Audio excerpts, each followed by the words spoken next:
Okay. I feel like it's better letting you all. Yeah. Okay. Us again. I think you can. I do that. Yeah. Right. So do I obviously facing you like this? Yeah. Oh no, you want to be. You need to be here. Do I just press it now? Ready to go? Oh. Okay.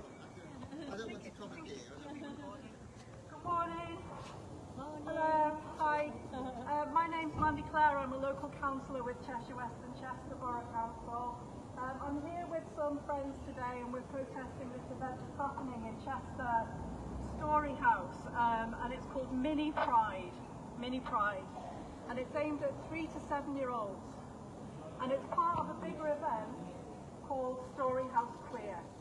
So to have a mini pride event for children as part of a queer event means that we're introducing concepts of queerness to children. And that includes things like gender transition and gender ideology, which we know many children have already been harmed by. And we also know that within the States, within America, this is being ended right at the minute. And lots of other countries as well are looking at discontinuing puberty blockers and cross-sex hormones for children because there's simply no evidence to support it and lots of evidence that it can actually cause a lot of physical and mental health problems longer term for those children. And increasingly we're hearing the voices of kids who've been groomed into gender ideology and then regretted it later on when it's too late and they've lost their fertility, they've lost their mental health. They've lost their connections with the families that love them and they've been damaged irreversibly.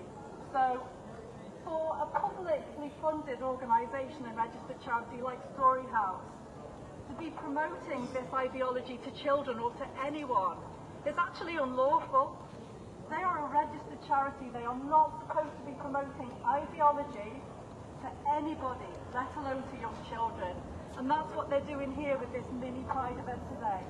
They've got someone, a middle-aged man, who is called Pam the Dinnerlady, posing as a dinner lady, which is a trusted female figure for children, reading stories to them which we know are going to be imparting these subliminal messages to kids about gender transition. We all know that children accept if someone has two mummies and two daddies without us having to read them stories to subliminally try to encourage them not to be bigoted.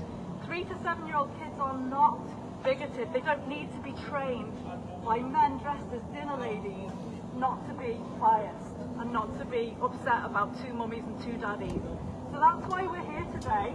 We've got information about this organisation because they also exclude women who are trans inclusive. So women who believe in single sex spaces for women, in refuges, in our changing rooms and toilets, lesbian clubs and dating apps, women who believe that disabled women should be able to choose to have just female intimate care and not intimate care from random men turning up at their house, women who are in prison, usually they've experienced male sexual abuse or violence from men.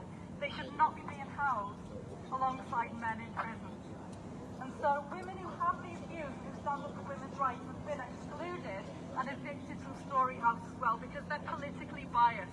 They're a politically biased organisation that excludes women with gender critical views and grooms young children. Please, please keep your children away from Mini Pride today.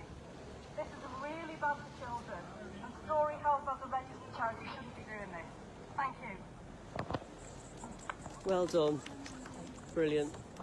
Thank you. Cheers.